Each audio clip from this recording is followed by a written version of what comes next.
जय हिंद। मेरे चैनल पे आपका स्वागत है।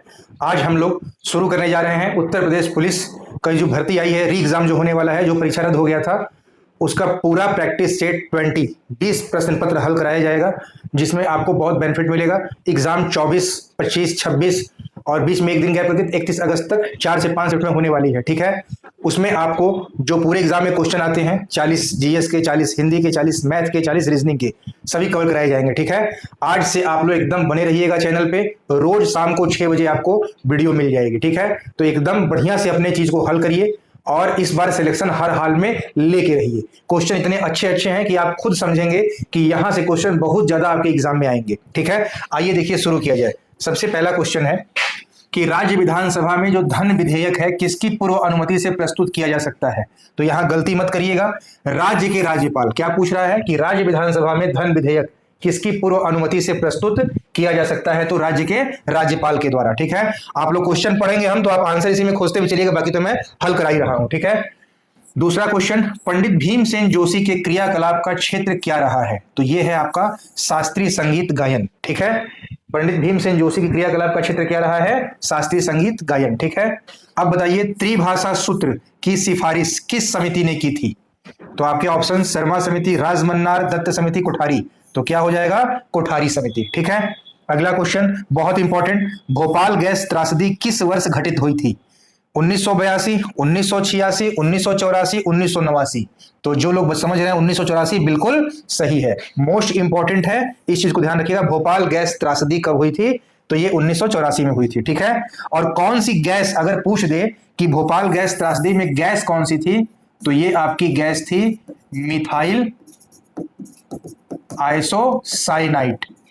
ठीक है, इसको जो नहीं जानते हैं लिख लीजिएगा, मिथाइल आइसोसाइनाइड, उसी गैस त्रासदी से बहुत लोगों की जान गई थी। ये 1984 में हुआ था। अगला क्वेश्चन, अर्थशास्त्र की रचना किसने की थी। घनानंद, बिंबिसार, कौटिल्य, पुष्यमित्र। क्या बताएंगे, कौटिल्य ने की थी। ठीक है, यही कौटिल्य जिनका नाम चाणक्य है, जो चंद्रगुप्त मौर्य के प्रधानमंत्री थे, और इन्होंने ही चंद्रगुप्त मौर्य को चंद्रगुप्त मौर्य राजा बनाया था। ठीक है, अगला है छठवां क्वेश्चन, निम्नलिखित में से किसे time person of the year 2013 चुना गया। ये उस समय का क्वेश्चन है, बहुत पहले का इसमें लिख दिया है, ये गलत है, करंट मान लीजिए, हाल ही आएगा। ठीक है, अब आइए अगला क्वेश्चन देखा जाए, क्वेश्चन नंबर आपका 7। ठीक है, देखिए, बताइए, पुस्तक है किस ऑफ लाइफ, इसके लेखक कौन है। आदित्य राय कपूर, कोंकणा सेन, शेखर सुमन कि इमरान हाशमी।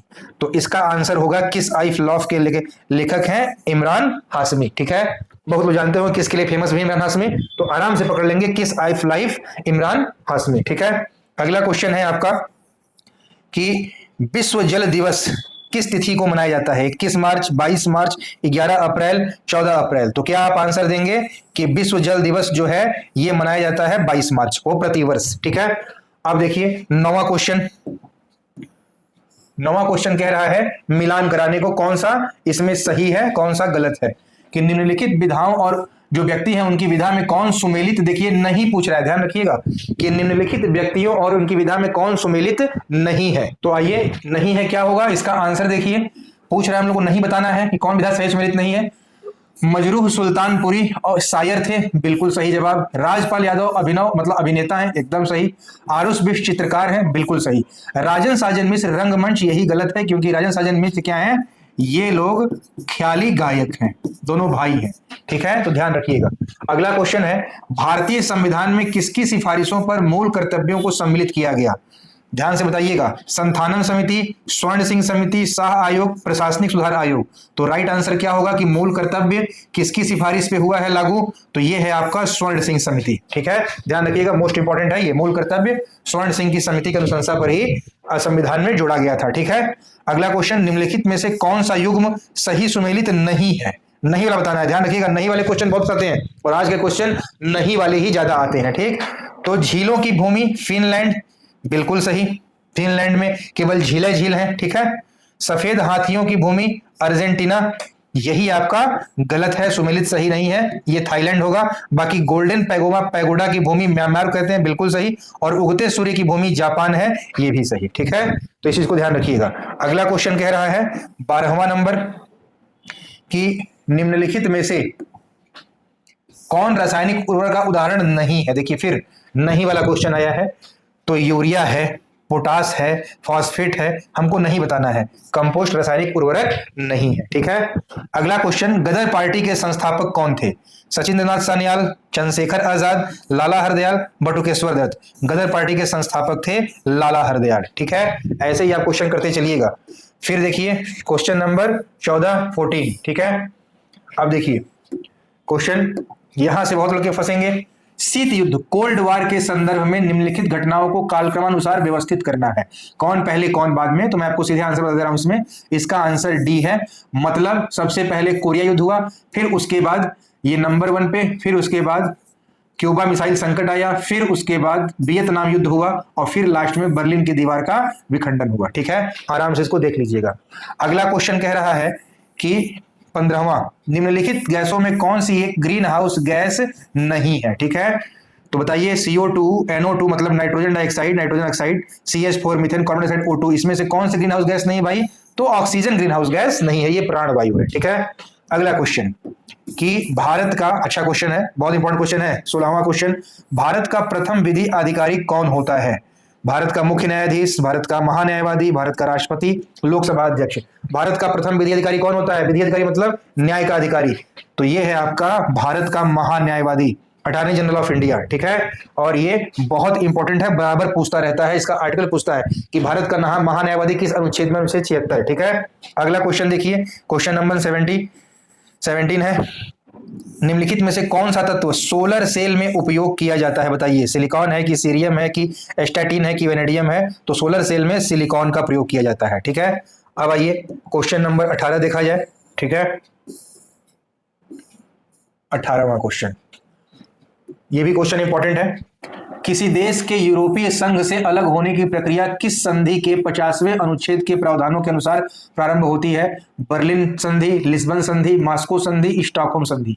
तो ये आप बताएंगे किसी देश के यूरोपीय संघ से अलग होने की प्रक्रिया किस संधि? तो लिस्बन संधि के 50वें अनुच्छेद के प्रावधानों के अनुसार प्रारंभ होती है, ठीक है।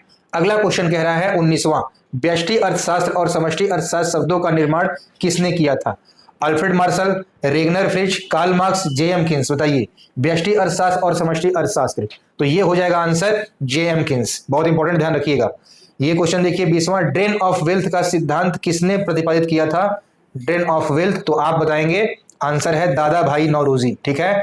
बड़ा इंपॉर्टेंट है, ड्रेन ऑफ वेल्थ का सिद्धांत दिए थे दादा भाई नौरोजी, इस चीज को ध्यान रखिएगा। अगला क्वेश्चन, संसार की छत किसे कहते हैं? किलिमंजारो पठार को, पामीर नॉट मतलब पामीर का पठार, कंचनजंगा, इंदिरा कॉल। तो संसार की छत किसे कहते हैं? पामीर नॉट को, पामीर की पठार को, ठीक है। फिर पूछ रहा है कि हरमनप्रीत जो कौर हैं ये किस खेल से संबंधित हैं? ठीक, जो हरमनप्रीत कौर हैं ये किस खेल से संबंधित हैं, ये बताना है। तो ये हैं आपके क्रिकेट से संबंधित है, ठीक। जो हरमनप्रीत कौर हैं ये किससे संबंधित है भाई? ये आपके क्रिकेट से संबंधित है, ध्यान रखिएगा, बड़ा इंपॉर्टेंट है। अगला क्वेश्चन कह रहा है, फिर अब यहां पे आपको 3 लाइन पढ़ना है और फिर आपको आंसर देना है, ठीक। कह रहा है कि निम्नलिखित में से जो कथन है उसको बताना है। अंतरराष्ट्रीय मानकीकरण संघ ISO का मुख्यालय रोम में है, एकदम गलत, जेनेवा में है, ये गलत हो गया। ISO 9000 गुणवत्ता प्रबंधन तंत्र और मानकों से संबद्ध है, बिल्कुल सही। ISO 14000 पर्यावरण प्रबंधन तंत्र मानकों से संबंध है, ये भी सही, ठीक है। तो इसमें कथन विचार कह रहा है, तो पहला गलत है, दूसरा और तीसरा सही है। आइए देखा जाए क्वेश्चन नंबर 23 का, कोट वाला है, ये क्वेश्चन बहुत लोग गलत करते हैं। देखिए पूछा है ना कि उपरोक्त कथन में से कौन सा सही है, ठीक। तो यही आपको बताना है कि उपरोक्त कथन में आपका यही सही है। क्या भाई? उपरोक्त कथन में केवल 2 और 3, इसका मुख्यालय जो रोम कहा था वो गलत है, वो हमारा कहां पे है? वो मुख्यालय जिनेवा में है। फिर अगला क्वेश्चन क्या है कि भारत में जो पर्यावरण निशान है, 24 क्वेश्चन, भारत में पर्यावरण निशान का चिन्ह कौन सा है? उगता हुआ सूरज, सिंह मतलब शेर, गेहूं की बाली की मिट्टी का बर्तन, ठीक है। तो भारत में पर्यावरण निशान का चिन्ह है मिट्टी का बर्तन, बड़ा इंपॉर्टेंट है, ध्यान रखिएगा। भारत में पर्यावरण जो चिन्ह है, निशान है, उसका जो चिन्ह है वो क्या है? मिट्टी का बर्तन है, ठीक। अगला 25वां, राज्य मानवाधिकार आयोग के अध्यक्ष की नियुक्ति कौन करता है? देखिए राज्य लग गया है तो सीधे आप बताएंगे राज्यपाल, इसमें कुछ सोचना ही नहीं है। राज्य मानवाधिकार के अध्यक्ष का नियुक्ति कौन करेगा? उस राज्य का राज्यपाल करेगा, ठीक है। फिर कह रहा है प्रथम पंचवर्षीय योजना में सर्वोच्च प्राथमिकता किसे दी गई थी? कृषि को, व्यापार को, उद्योग को, वाणिज्य को। तो बताइए किसे दी गई थी? प्रथम पंचवर्षीय योजना में सबसे अधिक प्राथमिकता कृषि को दी गई थी। एग्रीकल्चर को ही बढ़ाने के लिए पंचवर्षीय योजना की शुरुआत की गई, तो प्रथम था तो कृषि को बढ़ावा दिया गया। ये सबसे पहले इसकी प्रायोरिटी कृषि की थी। ठीक, अगला 27, ये भी क्वेश्चन गलत ऐड कर दिया है। अब देखिए क्वेश्चन नंबर 28। ठीक है, 28वां क्वेश्चन देखा जाए। देखिए क्वेश्चन नंबर 28 कह रहा है कि निम्नलिखित में से कौन सा एक भारत का राष्ट्रीय जलीय प्राणी है? तो ये आपका खारे पानी की मगर नहीं, आलिव रिडले टर्टल नहीं, गंगा की डॉल्फिन घड़ियाल। तो क्या है भाई? गंगा की डॉल्फिन हमारे भारत का राष्ट्रीय जलीय प्राणी ये घोषित किया गया था। और ये कब किया गया था? ये 2009 में किया गया था। इसको लिख लीजिएगा। ठीक है, फिर कह रहा है 7वां वेतन आयोग की सिफारिशें किस तिथि से लागू हुई थी? 2 अक्टूबर 2015, 1 अप्रैल 2016, 1 जनवरी 2016, 1 जनवरी 2017। तो क्या है? 7वां वेतन आयोग की सिफारिशें 1 जनवरी 2016 से ये सिफारिश इसकी लागू की गई थी। ठीक है, अगला क्वेश्चन। फिर अब ये दोनों नहीं देखना है आपको। 23वां नंबर देखिए, 32वां नंबर क्वेश्चन 32 कह रहा है, इसमें भी आपका है कौन सुमेलित नहीं है बताना है। ठीक है, निम्नलिखित साहित्यकार और उनकी रचना में कौन सही सुमेलित नहीं है? तो केशव दास रसिक प्रिया बिल्कुल सही, प्रेमचंद करम भूमि बिल्कुल सही, महादेवी वर्मा यामा एकदम सही, जयशंकर प्रसाद यशोधरा आपका गलत, यही सुमेलित नहीं है। ठीक है, 33 क्वेश्चन। तो ये सब लेखक और रचना भी याद रखिएगा, कोई कठिन नहीं है, बड़ा आराम से याद कर लेंगे आप। ठीक है, ये हर किताब में दिया रहता है कॉम्पिटिटिव एग्जाम में, यूपीपी के लिए। पश्चिम में कौन सी नदी काफी हद तक उत्तर प्रदेश की सीमा निर्धारित करती है? कह रहा है पश्चिम में, जैसे मान लीजिए ये यूपी है, तो यूपी का ये वेस्ट हो गया, ये ईस्ट हो गया, ये नॉर्थ, ये साउथ। तो कह रहा है कि पश्चिम दिशा में, पश्चिम में कौन सी नदी काफी हद तक उत्तर प्रदेश की सीमा निर्धारित करती है? चंबल, गंगा, केन, यमुना। तो क्या बताएंगे? यमुना नदी ये काफी हद तक सीमा का निर्धारण करती है पश्चिम में। ठीक है, आइए अब क्वेश्चन नंबर 34 देखा जाए। ठीक है, क्वेश्चन नंबर 34 ये कह रहा है प्रदेश में सबसे पहले किस पक्षी विहार की स्थापना की गई थी? भाई सांडी पक्षी विहार, नवाबगंज पक्षी विहार, समान पक्षी विहार, सूर सरोवर पक्षी विहार। तो आप बताएंगे कि प्रदेश में सबसे पहले जो पक्षी विहार था वो था नवाबगंज पक्षी विहार, जो कहां पे है? इसको लिख लीजिएगा, ये उन्नाव जिले में है और उत्तर प्रदेश का सबसे पहला पक्षी विहार है। ठीक है, अगला क्वेश्चन। पूरब पश्चिम और उत्तर दक्षिण कॉरिडोर जो 6 लेन के राष्ट्रीय राजमार्ग को एक दूसरे से मिलने का स्थान कौन सा है? जो एकदम पूरब पश्चिम उत्तर दक्षिण एकदम काटती है बीच में, भोपाल है, ग्वालियर, झांसी, नागपुर। बताइए इसका आंसर होगा झांसी। बड़ा इंपॉर्टेंट है, ध्यान रखिएगा। अगला क्वेश्चन है, ये उस समय का है, आइए यहां देखा जाए। अब जो करंट की गलती से ऐड कर दी है उस पर ध्यान नहीं देना है आपको। ठीक है, तो क्वेश्चन नंबर है आपका 38। हाल ही में किसे राष्ट्रीय कैडेट कोर एनसीसी का महानिदेशक नियुक्त किया गया? तो ये आपके कौन है? ये एनसीसी के इस चारों ऑप्शन में नहीं है, बदल गए हैं, लिख लीजिएगा। जो एनसीसी राष्ट्रीय कैडेट कोर है उसके महानिदेशक कौन है? उनका नाम है गुरुबीर पाल सिंह। ठीक है, इस चीज को लिख लीजिएगा। इस समय एनसीसी के महानिदेशक वर्तमान में कौन है? गुरुबीर पाल सिंह है। 39वां क्वेश्चन। हर्षचरित निम्नलिखित में से किसके द्वारा लिखी गई थी? बताइए कि जो हर्षचरित था वो किसके द्वारा लिखा गया था? ठीक है, कालिदास, वाल्मीकि, बाणभट्ट, व्यास। तो हर्षचरित हर्षवर्धन के बारे में लिखने वाले उनके दरबारी कवि बाणभट्ट थे। ठीक है, जो वर्धन वंश था। अगला है जो इस प्रैक्टिस सेट के जीएस का लास्ट क्वेश्चन 40। शून्य के सिद्धांत का प्रतिपादन किसने किया था? चरक, आर्यभट्ट, चाणक्य, वराहमिहिर। तो शून्य का सिद्धांत आर्यभट्ट दी। ध्यान रखिएगा, यहाँ क्वेश्चन लड़के बहुत गलती करते हैं। शून्य का सिद्धांत कह रहा है तब आप आर्यभट्ट बताएंगे, शून्य की खोज कहेगा तो आर्यभट्ट आप नहीं बताइएगा। शून्य की खोज किसी अज्ञात भारतीय ने किया था, आज तक लोग यही जानते हैं। ठीक है, शून्य सिद्धांत की बात करेगा तो आर्यभट्ट होंगे। अब हमारे 40 क्वेश्चन जो भाग 2 का सामान्य ज्ञान है ये हिंदी का होगा। ठीक, आइए इसको देखा जाए। अब हिंदी वाले क्वेश्चन, और हिंदी की तो मैं समीक्षा अधिकारी के लिए भी टेस्ट सीरीज चलेगी, अभी चल भी रही है और उसको बाकायदे हम पढ़ाएंगे। तो बहुत अच्छा अलंकार समास, ठीक है, इसको भी करिएगा और उस वीडियो को भी देखिएगा, आपको सब मिलेगा। और पहले से मैं अलंकार की संधि की वीडियो बना चुका हूं हिंदी की, मेरे चैनल पे जाएंगे तो वहां पे आपको प्लेलिस्ट मिलेगा हिंदी का, उसमें टोटल हिंदी की एकदम सटीक ट्रिक है, एक बार में आप सीख जाएंगे। जैसे अब आपसे क्वेश्चन करे कि रमेश, ठीक है, एक बता रहा हूं आपको एग्जाम्पल, कहे कि रमेश, गणेश, महेश, चंद्रोदय, महोदय। अब देखिए सब में एक चुंडी दिख रहा है ना, एक चुंडी, कोई फर्मुला नहीं, सीधे आंख मूदिए गुण संधि। किसी भी लास्ट में ऋषि लग जाए, सप्तर्षि, ब्रह्मर्षि, महर्षि, सब में ऋषि लग रहा है, देवर्षि, आंख मूदिए गुण संधि। गुण संधि का 2 फार्मूला, एक चुंडी और ऋषि। ऐसे ही मैं संधि की ट्रिक बताया हूं, उस वीडियो जरूर देख लीजिएगा, आपके लिए बहुत काम की चीज है, कभी संधि गलत नहीं करेंगे। आइए अब हिंदी को देखा जाए। कह रहा है निम्नलिखित तत्सम तद्भव शब्दों के युग में एक युग्म त्रुटिपूर्ण है, उसी को बताना है।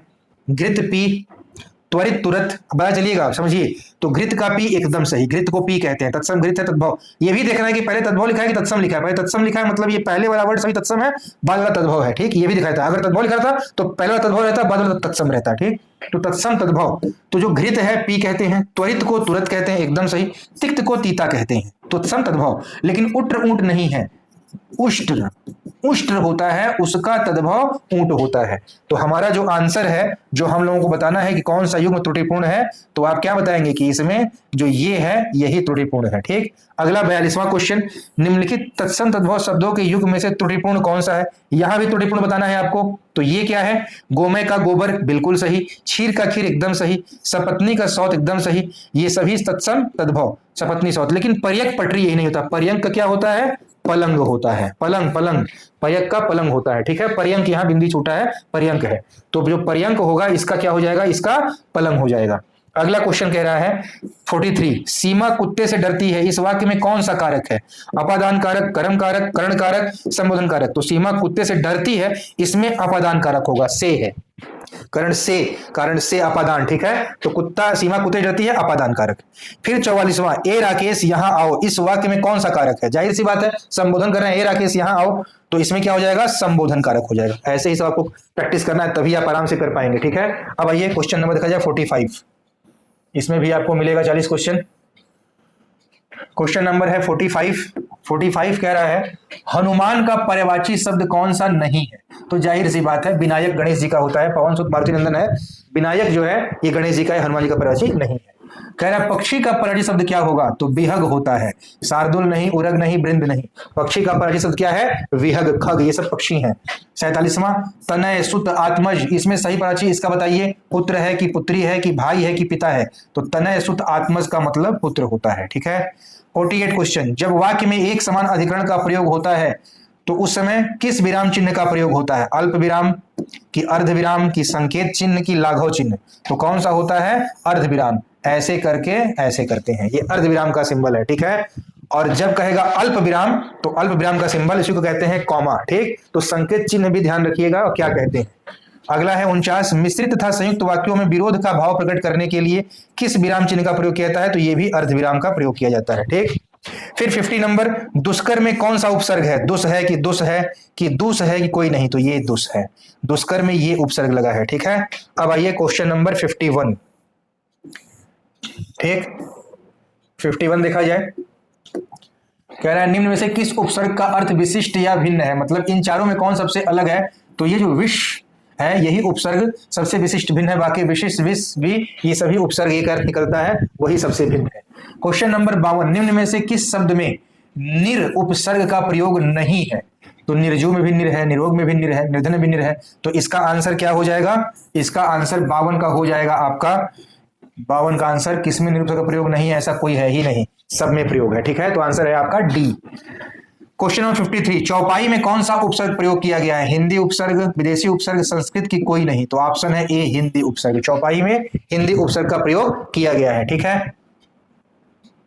अगला क्वेश्चन 54, निम्नलिखित में से कौन सा वाक्य शुद्ध है। देखिए इसमें बहुत लड़के फंसते हैं शुद्ध शुद्ध में, समीक्षा अधिकारी में भी आता है, यूपीटी में भी आता है, तो कई कंप्यूटर एग्जाम में दिया गया। हिंदी को आसान समझिएगा, हिंदी सबसे कठिन चीज है, अच्छे लोग फंस जाते हैं।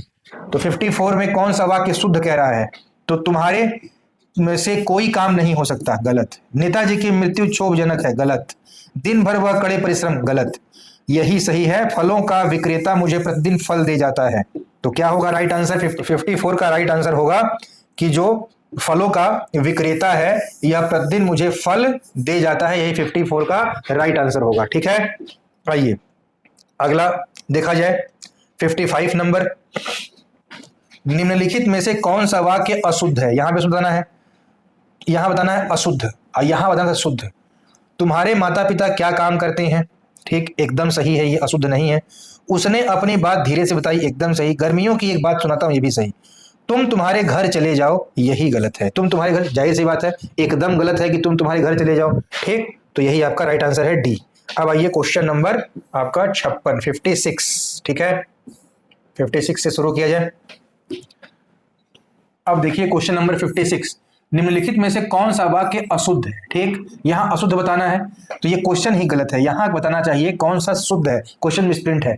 तो यहां कर लीजिएगा कि कौन सा वाक्य शुद्ध है, क्योंकि प्रत्यक्ष को प्रमाण में आवश्यकता नहीं होती, गलत है। प्रत्यक्ष के प्रमाण की आवश्यकता, गलत। प्रत्यक्ष को प्रमाण के साथ आवश्यकता, ये भी गलत। क्या कहा जाता है कि प्रत्यक्ष को प्रमाण की आवश्यकता नहीं होती। ठीक है, तो इसमें आपको बताना है कि शुद्ध कौन सा है। यहां मिसप्रिंट है, इसको सही कर लीजिएगा, यहां पे इसको काटिए। तो क्वेश्चन क्या बन गया कि कौन सा वाक्य शुद्ध है? तो सी, प्रत्यक्ष को प्रमाण की आवश्यकता नहीं होती। 57, बारहसिंगा शब्द में कौन सा समास है? मैं आपको एक वीडियो समास की जल्दी ही लेके आऊंगा यूपीपी के लिए, एकदम निश्चिंत रहिएगा। 10 मिनट में चारों समास एकदम खट से कवर, कहेंगे चुटकी में याद हो गया। ठीक है, देखिए पूछ रहा है कि बारहसिंगा शब्द में कौन सा समास है, तो इसमें बहुब्रीहि है, कर्मधारय है कि द्वंद्व है कि अव्ययी भाव समास है? तो बारहसिंगा में कौन समास है? बहुब्रीहि समास, ऑप्शन ए। कैसे भाई?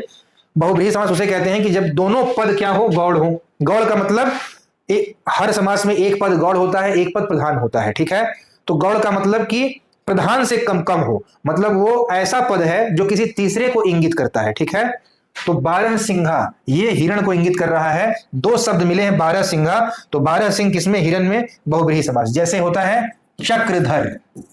ठीक है, तो विष्णु जी, चक्र और धर ये दोनों शब्द मिलकर किसको? तीसरे को संकेत कर रहे हैं, भगवान विष्णु को, बहुब्रीहि समास। ठीक है, दशानन, ठीक, रावण को। ठीक है, चतुर्भुज, विष्णु जी को। तो जो दो पद मिलकर तीसरे को इंडिकेट करे और वही तीसरा पद प्रधान होता है, उसे हम क्या बोलते हैं? बहुब्रीहि समास बोलते हैं। ठीक है, तो इसमें आप क्या आंसर देंगे? 57 बारहसिंघा में कौन समास है? बहुब्रीहि समास, ऑप्शन ए। फिर कह रहा है कर्मधारय समास का उदाहरण क्या होता है? तो श्वेत पत्र। ठीक है, न गगनचुंबी न पाठशाला नीलकंठ, श्वेत पत्र कर्मधारय समास है। इसका भी बताऊंगा, समास वीडियो में लाऊंगा तब समझेंगे आप। 59 परमानंद में कौन समास है? तो कर्मधारय समास है। ठीक है, ध्यान रखिएगा। अगला क्वेश्चन नंबर 60, निम्नलिखित में से कौन सा समास नहीं है? नहीं बताना है। ठीक, अव्ययी भाव समास है, द्वंद्व समास है, बहुब्रीहि समास है, कर्मधारय होता है, कर्म कारक कुछ नहीं होता है, यही समास नहीं है। फिर कह रहा है 61, किस समास में दोनों पद प्रधान होते हैं?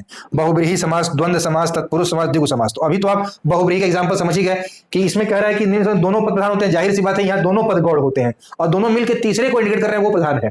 यहाँ पूछ रहा है कि दोनों पद प्रधान, ऐसा कौन सा समास? ऐसा है द्वंद्व समास, जिसमें दोनों पद प्रधान होते हैं। कैसे भाई? जैसे आप लिखते हैं माता पिता, फिर लिखते हैं भाई बहन। ठीक है, फिर आप लिखते हैं पति पत्नी। ठीक है, तो ये जितने भी दोनों पद प्रधान हैं इसमें ना, ये क्या हो जाएगा? द्वंद्व समास हो जाएगा। ठीक है, आइए अगला क्वेश्चन देखा जाए।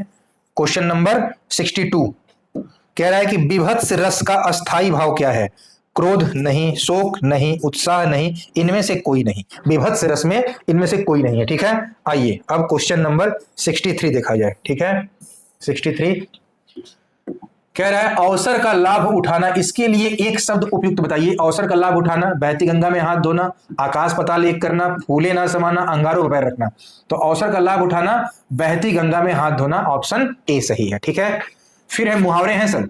बाधा डालना मुहावरे का क्या अर्थ होगा? पाला पड़ना, बरस पड़ना, रोड़ा अटकाना, दांतों में जीभ होना। बाधा डालना मतलब किसी को आप रोड़ा अटका रहे हैं, ऑप्शन बी। ठीक है, 65 अपना हाथ जगन्नाथ, इसका क्या अर्थ है? मनमानी करना, अपना हाथ पूजनीय होता है, अपने आप से काम करना ही उपयुक्त होता है, अपने हाथ से दान करना। बताइए क्या होगा? अपना हाथ जगन्नाथ, ऑप्शन सी, अपने आप से काम करना ही उपयुक्त होता है। इसमें बहुत लड़के गलती करेंगे, इसको हल्के मत लीजिएगा। ठीक है, क्वेश्चन नंबर 66, मैं तुम सबको खूब, यहां शुभ लिखा है, गलत है। मैं तुम सबको खूब समझता हूं, तुम सब एक जैसे हो, इसके लिए एक शब्द उपयुक्त क्या है? चोर चोर मौसेरे भाई, एक ही थाली के चट्टे बट्टे, केर बेर का संग, जैसे नागनाथ वैसे सांपनाथ। ठीक है, तो इसका आंसर क्या होगा? मैं तुम सबको खूब समझता हूं, तुम सब एक ही जैसे हो, मतलब तुम सब एक ही थैली के चट्टे बट्टे हो। ठीक है, 66। अब आइए देखा जाए 67। देखिए क्वेश्चन नंबर 67, देखी सुदामा की दीन दशा, करुणा कर के करुणानिधि रोए, पानी परायत को हाथ छुओ नहीं, नैनन के जल से पग धोए। उपयुक्त पंक्तियों में कौन सा अलंकार है? उल्लेख, अनियोक्ति, अतिशयोक्ति, भांतिमान। ठीक है, तो इसमें क्या होगा? इसमें ऑप्शन सी अतिशयोक्ति अलंकार है। ठीक, 68 चारुचंद की चंचल किरणें खेल रही थी जलथल में, इस पंक्ति में कौन सा अलंकार है? अनुप्रास, उपमा, यमक की प्रतीप। देखिए मैंने अलंकार की पूरी वीडियो पढ़ाई है, हिंदी के जाएंगे प्लेलिस्ट में, पूरा अलंकार एकदम समझ जाएंगे। जहां एक ही अक्षर की पुनरावृत्ति, शब्द नहीं अक्षर की पुनरावृत्ति बार बार हो रही है, च च च एक से अधिक बार, च च च, वहां अनुप्रास अलंकार होता है। 68 का ऑप्शन ए। चार उचंद की चंचल किरणें, च च च च, ये अक्षर कई बार रिपीट हो रहा है, बार बार, इसे अनुप्रास अलंकार वहां होगा। 69 हृदय के वे भाव जो सुसुप्त अवस्था में पड़े होते हैं, विषय को देखकर आश्रय के दिन में जागृत होते हैं, क्या कहलाते हैं? उसे ही बोलते हैं अस्थाई भाव। ऑप्शन ए होगा, 69 का आंसर ए होगा। ठीक, फिर है 70 कृत्रिम का विलोमार्थी शब्द बनाए तो कृत्रिम का प्राकृतिक, स्वाभाविक, स्वनिर्मित, स्वचलित, क्या होगा? कृत्रिम का प्राकृतिक होगा। ठीक है, ऑर्डिनरी उसका नेचुरल। 71 उदात्त का विलोम बताना है, उदत्त, दानशील, अनुदात्त, क्षमावान, तो उदात्त का अनुदात्त होता है। ठीक, तुरंत पकड़िएगा। 72 विकल्पों में से कौन शब्द उदार का विलोम है? कठोर, अपव्यय, निर्भय, अनुदार, तो उदार कह रहा है तो उदार का अनुदार, ऑप्शन डी। ठीक है, आइए क्वेश्चन नंबर 73 देखा जाए। अब 73 निम्नलिखित में से कौन सा शब्द गो का अर्थ नहीं है? गाय, नदी, इंद्रिय, गज, बताइए कि कौन सा गो का अर्थ नहीं है? तो गज नहीं है, ऑप्शन डी यही आंसर। गज मतलब हाथी, बाकी गो मतलब गाय, गो मतलब नदी भी होती है, गो मतलब इंद्रिय भी होता है। ठीक है, तो गो मतलब गज नहीं होता, यही ऑप्शन आपका ठीक है। कौन सा भाई? तो 73 का आंसर क्या हो जाएगा? 73 का आंसर हो गया डी। ठीक है, अनेकार्थी शब्द अब्ज के गलत विकल्प का चयन करिए। अब्ज, तो अब्ज का गलत विकल्प है मेघ। ठीक है, बाकी शंख, चंद्रमा, कपूर ये होता है, अब्ज का गलत विकल्प क्या है? मेघ नहीं होता। ठीक, अब 75 निम्नलिखित शब्दों में से एक अर्थ पतवार भी है। ठीक है, पतवार, पतवार किसे कहते हैं? तो कर्ण को। ठीक है, तो ध्यान रखिएगा, ये बड़ा अच्छा क्वेश्चन है। 75 कि निम्नलिखित शब्दों में से एक का अर्थ क्या है? पतवार भी, वो कौन है? ऑप्शन बी कर्ण। अब देखिए अच्छा क्वेश्चन आया है 76 में, गद्यांश दिया है, इस गद्यांश को पढ़ के क्वेश्चन को हल करना है जो हर बार आता है। ठीक, तो आइए पढ़ लिया जाए, उसके बाद इसी के अकॉर्डिंग हम लोग आंसर देंगे। 76 से 80 क्वेश्चन इसी में बताना है आपको, यहीं से फिर ये हिंदी की भी प्रैक्टिस सेट खत्म होगी, पहली प्रैक्टिस सेट। ठीक, इसके बाद 40 में रीजनिंग की लाऊंगा, फिर दूसरा प्रैक्टिस सेट ऐसे ही चलेगा, जीएस, हिंदी, रीजनिंग, और मैथ के क्वेश्चन भी आपको कराए जाएंगे पूरे यूपीपी के लिए। देखिए, जहां तक मैं समझता हूं मेरी आत्मिक शक्तियों के विकास में बार्सिलोना और उसके निवासियों का सबसे सुंदर चित्रण भी सहायक नहीं हो सकता था। श्योमका और फेदका को पिट्सबर्ग के जलमार्गों को जानने की क्या जरूरत है? अगर जैसी की संभावना है वे वहां कभी नहीं जा पाएंगे। अगर श्योमका का वहां कभी जाना होगा भी तो उसे इससे कोई फर्क नहीं पड़ेगा उसने यह स्कूल में पढ़ा था या नहीं, क्योंकि तक इन जलमार्गों को वह व्यवहार में जान ही जाएगा और अच्छी तरह जान जाएगा। मैं नहीं समझ सकता कि उसकी आत्मिक शक्तियों के विकास में इस बात की, ठीक है, अब आइए आगे देखिए क्या कह रहा है, इस बात की जानकारी से कोई मदद मिल सकती है। ठीक है, इस बात की जानकारी से कोई मदद मिल सकती है कि वोल्गा में सन से लदे जहाज नीचे की ओर जाते हैं और अलकतरे से लदे जहाज ऊपर की ओर, कि दुबुक्का नाम का एक बंदरगाह है, कि फला भूमिगत परत फला जगह तक जाती है, कि सामूहिक लोग 12 सिग्नल गाड़ियों पर सफर करते हैं, वगैरह वगैरह, एक पंक्ति लिखा है। अब 76 से 80 में क्वेश्चन सॉल्व करना है। तो आइए देखिए 76 76, श्योमका और फेदका क्या है? कर्मचारियों के नाम, शहरों के नाम, शिक्षकों के नाम, विद्यार्थियों के नाम। अभी आप पढ़े तो श्योमका और फेदका क्या है? ऑप्शन डी विद्यार्थियों के नाम है। क्वेश्चन 77, लेखक के अनुसार वह पढ़ाई निरर्थक है। ऑप्शन ए, जिसका उपयोग बच्चे अपने रोजमर्रा के जीवन में न करते हो। ऑप्शन बी, जिसमें जलमार्गों के बारे में नहीं पढ़ाया जाता। ऑप्शन सी, जानकारी नहीं दी जाती। ऑप्शन डी, जो बंदरगाहों के बारे में न बताए। तो लेखक के अनुसार वह पढ़ाई निरर्थक है जिसका उपयोग बच्चे अपने रोजमर्रा के जीवन में न करते हो। ठीक है, अगला क्वेश्चन 78, निवासी का बहुवचन रूप क्या होगा? निवासो, निवासी, निवासियों, निवासिये, तो निवासी का बहुवचन निवासियों। ठीक, फिर है 79, निम्नलिखित में से कौन सा चित्रण के लिए उपयुक्त विशेषण नहीं है? जो चित्रण है उसके लिए इस 4 ऑप्शन में बताना है कौन विशेषण नहीं है। सौंदर्य, सुंदर, कलात्मक, मनोहरी, तो क्या बताएंगे? आंसर है आपका सौंदर्य। अब चित्रण के लिए सौंदर्य कोई विशेषण नहीं है, चित्रण के लिए कलात्मक चित्रण, बड़ी मनोहरी चित्रण, बड़ा सुंदर चित्रण, ये चीज जब शब्द में, वाक्य में ढालेंगे किसी शब्द को तो आप खुद पकड़ लेंगे सही क्या गलत क्या। अब आइए क्वेश्चन नंबर 79 और लास्ट क्वेश्चन हिंदी का है आपका, फर्क का समानार्थी मतलब अर्थ, मतलब समान अर्थ पर्यायवाची, हानि है, असरदार है, कि प्रभावकारी है, कि अंतर है। तो फर्क का समानार्थी क्या होता है? अंतर होता है। उसमें कोई फर्क नहीं है, उसमें कोई अंतर नहीं है। ये हमारे आज जीएस और हिंदी के 80 क्वेश्चन थे। फिर आपको सॉल्व कराए जाएंगे 40 क्वेश्चन रीजनिंग के, और फिर ऐसे ही मैथ के। हर दिन एक प्रैक्टिस सेट आपको मिलेगा जिसमें आप आराम से हल करिएगा। मतलब 1 से 2 प्रैक्टिस आपको रोज दूंगा, जिसमें मैं पढ़ाऊंगा जीएस हिंदी, फिर आपको रीजनिंग मैम पढ़ाएंगी, फिर अलग सर मैथ पढ़ाएंगे, और टाइम रहेगा रोज 6 बजे। एकदम आप लोग लगे रहिए, एग्जाम एकदम करीब है, मन से पढ़िए। चैनल को सब्सक्राइब कर लीजिएगा, बेल आइकन को प्रेस कर लीजिएगा ऑल पे, कि कोई भी नोटिफिकेशन मिलेगी तो आप तुरंत उस नोटिफिकेशन को देख लेंगे और पढ़ना शुरू कर देंगे। वैसे ही वीडियो आपको रोज 6 बजे मिल ही जाएगी, ठीक है। और अपने जितने भी ग्रुप होंगे सभी बच्चों को फॉरवर्ड कर दीजिएगा कि निःशुल्क प्रैक्टिस सेट चल रहा है, सभी लाभ उठाएं। आधा से 1 घंटा लगेगा, देखेंगे, जीवन बन जाएगा, ठीक है। वीडियो अच्छी लगेगी तो जरूर लाइक करिएगा, और जो समझ में आएगी बातें उसको कमेंट करिए, और आपके जितने भी ग्रुप होंगे सभी जगह फॉरवर्ड करिएगा। हम फिर मिलते हैं। Thank you so much.